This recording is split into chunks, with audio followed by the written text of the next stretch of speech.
there was this huge hope somehow, maybe then a change is coming super fast. Even when we had these huge strikes with hundreds of thousands of people in different cities, the politics didn't change. What are you going to do if they don't respond?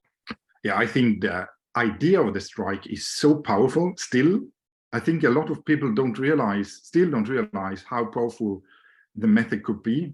We have really to organize, not only to mobilize, but really to organize a broad movement for a strike, together with the unions, together with the Black Lives Matter movement, together with the indigenous movement, and so on, and the school strike movement. I think that's still the way to go for me. So with us today is Professor David Fopp. He is a senior lecturer at Stockholm University and one of the very early participants in the Fridays for Future movement. He has also, together with two other activists, written a book about this recently. And we're very excited to have him here to speak more about the history of the movement. Before we start, my name is Elias König, and the interview that you're listening to is part of a whole series of interviews I conducted for a research project at Institute for Advanced Sustainability Studies. In these interviews, I ask many amazing activists and researchers from different communities what it means for them to strike for climate justice and to share their thoughts on the future of the movement. I learned so much from these conversations, and I hope that they can be valuable to you too. If you have any thoughts, please do not hesitate to comment here or to get in touch directly. But now, without further ado, here's the episode. Yeah, I've been senior lecturer at Stockholm University during the last 5 years.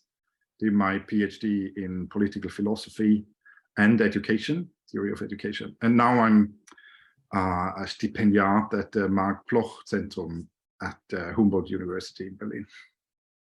Great. And yeah, I'm very curious how you got involved with the movement in the first place, but also how you started, working on climate activism more generally. So maybe we can start by, you sharing a bit more about your own personal journey with climate activism. Yeah, I've been a climate activist more or less all my life, but was preparing my courses at Stockholm University in August 2018, and they were about democracy and about sustainability, education, about the big questions. And exactly at that moment when I was sitting at my desk and preparing my new lectures, and I was using creative tools and methods to teach them, like drama or poetry and so on. Exactly at that moment, Greta Thunberg started with her school strike. So I was going down to the parliament and just asked her, what is it? What do you want to say? And what should we do as a society? And she said, yeah, we are in a crisis, and treat the crisis as a crisis. And that was the starting point, because I told myself, I can't just go back to work on Fridays. So what I did is I took her serious, and I went back every Friday since then, 4 years now, and joined the strike, not going back to the university. And so I could follow the whole movement and built up Scientists for Future in Sweden, helped then the German movement as well. And then I wrote a book about the Fridays for Future movement as well. Great. And so having followed the movement since its very beginnings, I'm curious, what do you think, made this movement so special, and how was it able to mobilize so many people so quickly when previous movements had often, failed to, gather that kind of support for a climate justice agenda? Yeah, I think it was very different from place to place. In Stockholm, it wasn't so quickly, in fact, because when Greta started to strike, there were just 4 or 5 young people, young women, sitting there in front of the parliament and just saying stop, listen to the science, we are in a crisis. And that went on week after week, Friday after Friday, and there were some reactions in the media, but there were no big strikes at all. So for a month, a lot of people don't know that. And then there was a political constellation, and at the same time, in Australia and in Switzerland, Germany, and at the same time, there were youth movements all over the world realizing, obviously, that the crisis is an existential crisis already now on the Philippines and in Brazil and so on. So, and the Sunrise Movement in the States. So when in some parliaments, like the Australian parliament in the end of November, there was a kind of an election. Then in Germany, there was the Kohle Commission, and in Switzerland, there was the CO2 discussions. When these parliamentary decisions were made, there was a kind of combination between the children sitting in front of the parliament and the parliaments not reacting really to the crisis. And this combination, there are many, many more factors, obviously, but these two were very important, so that the big strike started. But they started 3 months after Greta and the other ones have begun to strike here. So for them, it was a long time until the Australians went out, 10,000 of them, as the big first school strike, in fact. And then the Swiss ones came and the German ones, and there we were. Right, and maybe if you could speak a little bit to the name of the movement. So in Stockholm, the group obviously called itself Fridays for Future, and its main action, the climate strike. Obviously, it's an interesting choice to choose this kind of strategy. So, how do you think the people come up with this idea of the climate strike, and what kind of discussions were there also to broaden this this idea of the strike beyond the just students skipping school, but also other kinds of people joining in? Yeah, I think the idea of the strike is so powerful still. I think a lot of people still don't realize how powerful the method could be. And I always say what Greta did and the other one, the other 4 or 5 ones, it was a kind of super democratic invention, because they didn't strike in front of the school. They went to the parliaments addressing the ones in power. At the same time, they were addressing the whole population, saying, we need everyone, with the sign like climate strike. And they were referring to the universities like the science. So this was really, for me, it was really a explosive democratic decision to go to the parliaments and to use universities, the science, and to address the whole population, so to say, to go to strike. Because this is and has been always an aspect of civil disobedience. They were obliged to go to school, so they said no, and with the whole consequences. And I think that was politically completely decisive also in Switzerland and Germany, that the teachers and the parents and the politicians had to react to this kind of civil disobedience, which is much stronger than just a march or a demonstration or even a blockade, I think. So in that sense, I think the strike idea is completely fundamental, and different in different countries. The movements chose different names. I think that was completely fine, so that not everybody had to use Fridays for Future, but you could, in Switzerland, they called themselves Klimastreik, and in French, they have their own name and so on. So I think that's a strength of the movement. But I mean, a very few of the older ones really started to strike. I mean, there were plenty of groups, which I think are brilliant, like Parents for Future and Scientists for Future, but a very few people really strike. A lot of people take part in the demonstrations, but I think we would have a completely different political impact if we would stop as I do going to work at Fridays, if you can do that, obviously. Right. And since you were talking about the reactions, maybe could you elaborate a bit on, yeah, how did the movement then develop in 2019 when more and more people and especially students joined in these strikes? How did the rest of society react? How did politicians maybe react? And why do you think they reacted in the way they did? Yeah, wow, that's a complicated question. I think in the beginning of 2019, there was these kind of productive conflicts between the parliaments and the youth movement, and the broader, obviously also the broader, older climate justice movement, because that's also an extremely important point, that the movement in Sweden was from the beginning a climate justice movement. Also in Switzerland, it was very clear that the social part was important. And I think that is also a part why the politicians reacted sometimes very critically, and a lot of the media, even similarly liberal media, reacted very harshly and with enormous aggressions against some of the young ones, and hate, which I was so shocked over. I mean, it's not really a surprise, but it says a lot about our societies, and that we have to stand up against that. And there was, in the beginning of 2019, there was these struggles which were important because that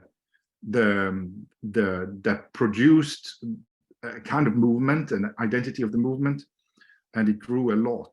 And I think the main point was that the consciousness about the crisis really grew, I think, in society. There was the effect, especially March and April 2019, when after the first global strike, when Extinction Rebellion at the same time blocked London, something shifted in the consciousness in Europe. And then a lot of other parts of the world joined at the same time, so that it became really a global movement. And a lot of people from Brazil and Philippines and took over the lead as well, which was so important and brilliant. And then the next step, which we expected, was that the politics would change, or which we fought for, maybe not expected. And that's where we still are, that the politics is still not taking the crisis serious.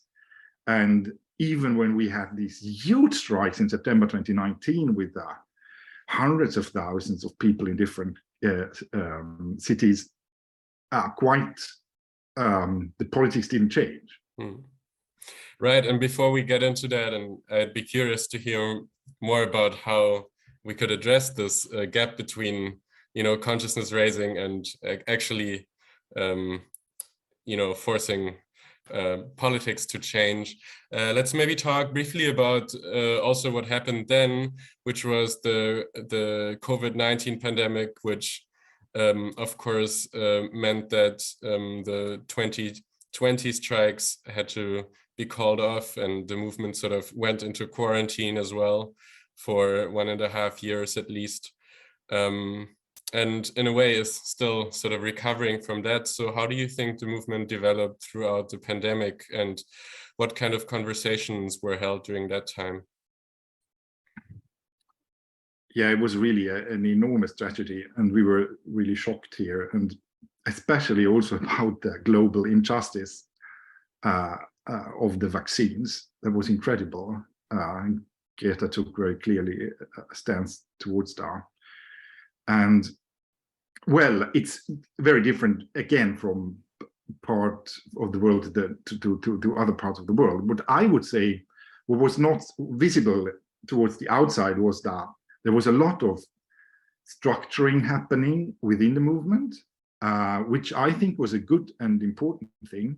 That was one part. For example, in Sweden, they built up Fridays for Future completely new solid structures, working groups, and so on. And they build up like chats where they meet 24 hours a day, and which is so important. I think that's one of the secrets why the movement worked in the beginning very, very well, and now worked extremely well in Sweden during the last 2 years, because you need these kind of social chats where the people just can talk about the crisis, about their anxiety, about their everyday life, about school, without the pressure of knowing everything, without the pressure of coming up with the perfect solutions. And this kind of constant communication produces like the ability to mobilize and to organize. I think that's really, in my research, one of the core findings. So that was going on because of the pandemic. Everyone started to use Zoom and so on. So that's a positive side. I think on the global level, there is still a lot of democratizing needed within the movements and a building up of structures, which the movement, a lot of the movement, people in the movement articulate themselves. Also, so that there is more justice between the global south and global north. On the other side, that's the structural side. A lot was happening in the east, still happening, great stuff. On the other side, you have these very specific campaigns,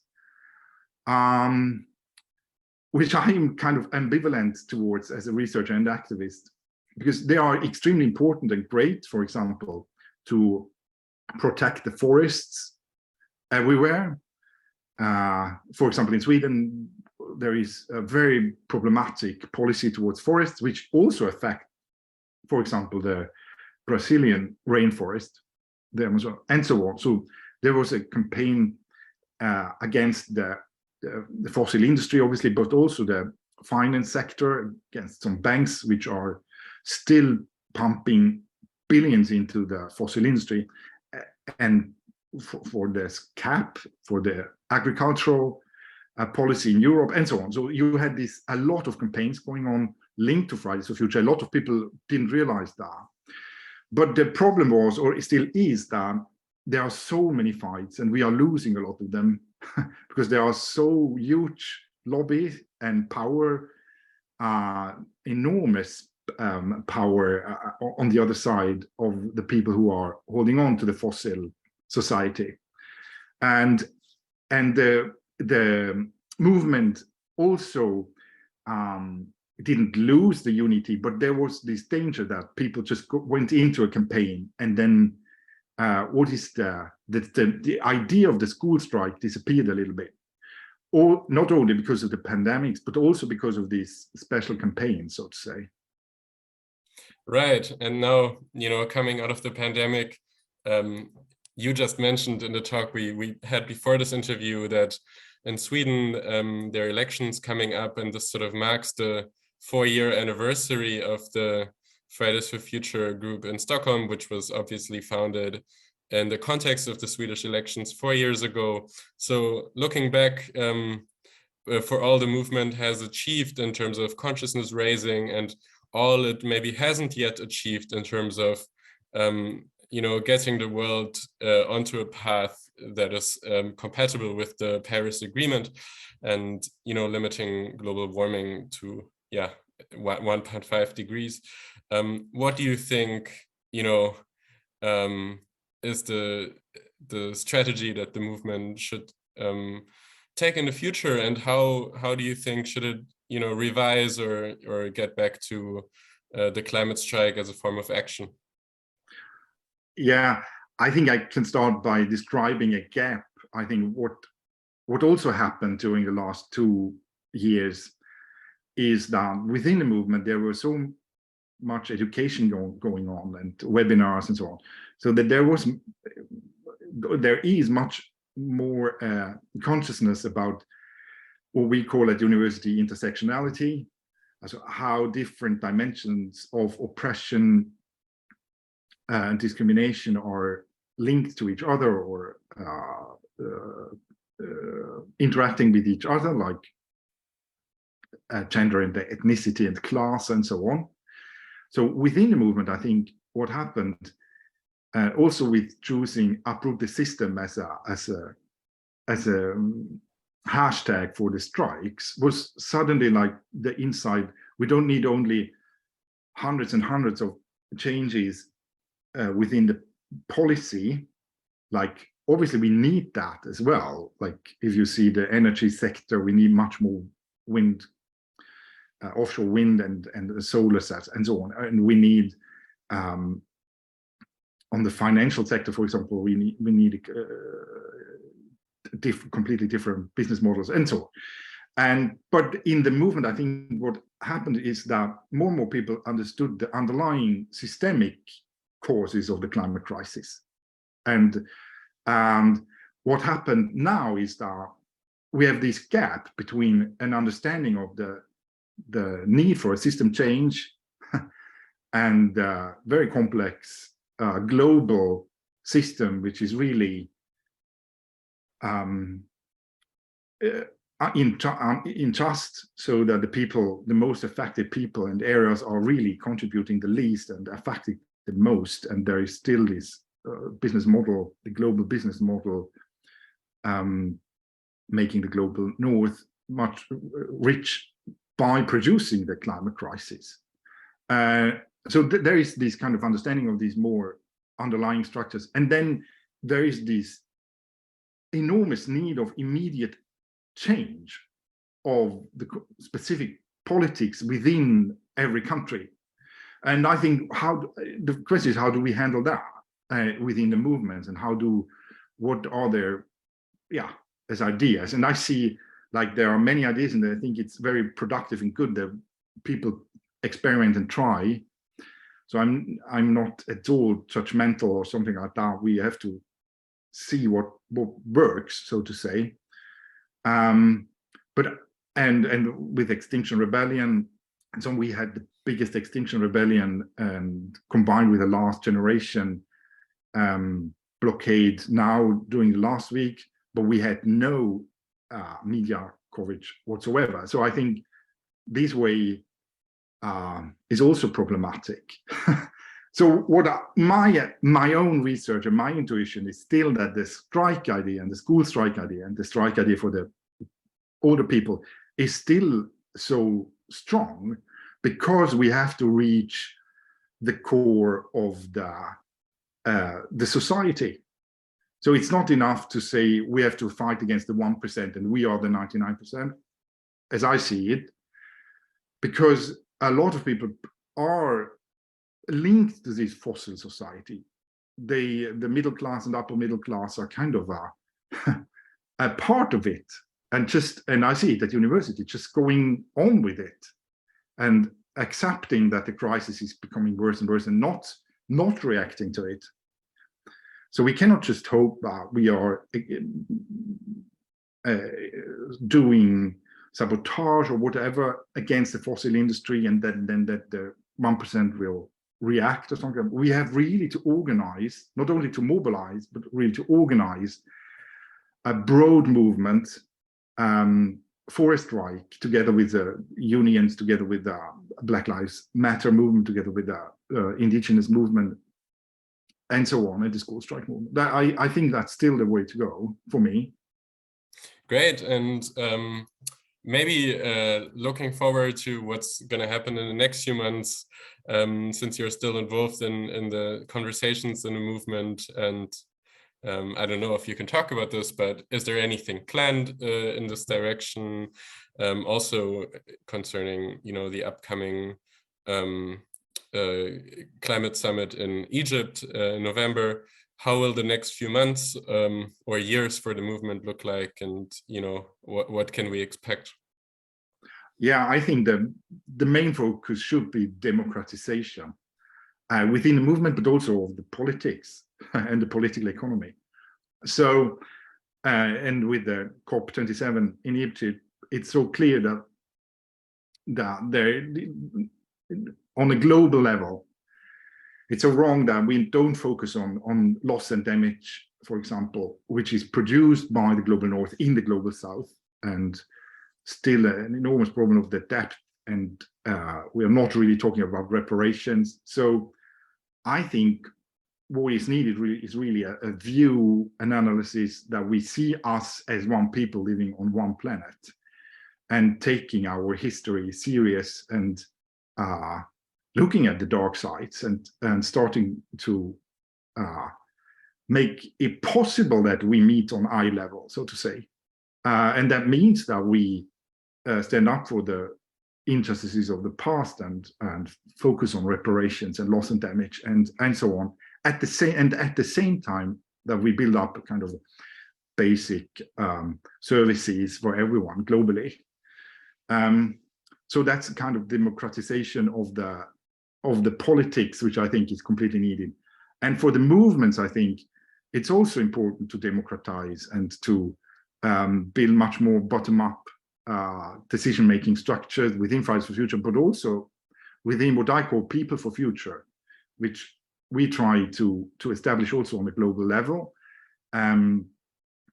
which is kind of not an umbrella organization for parents and scientists for future, but which is just open for everyone who wants to say, yeah, we can just accept that the children are sitting here on the streets. We have to do, as older ones, we have to strike as well.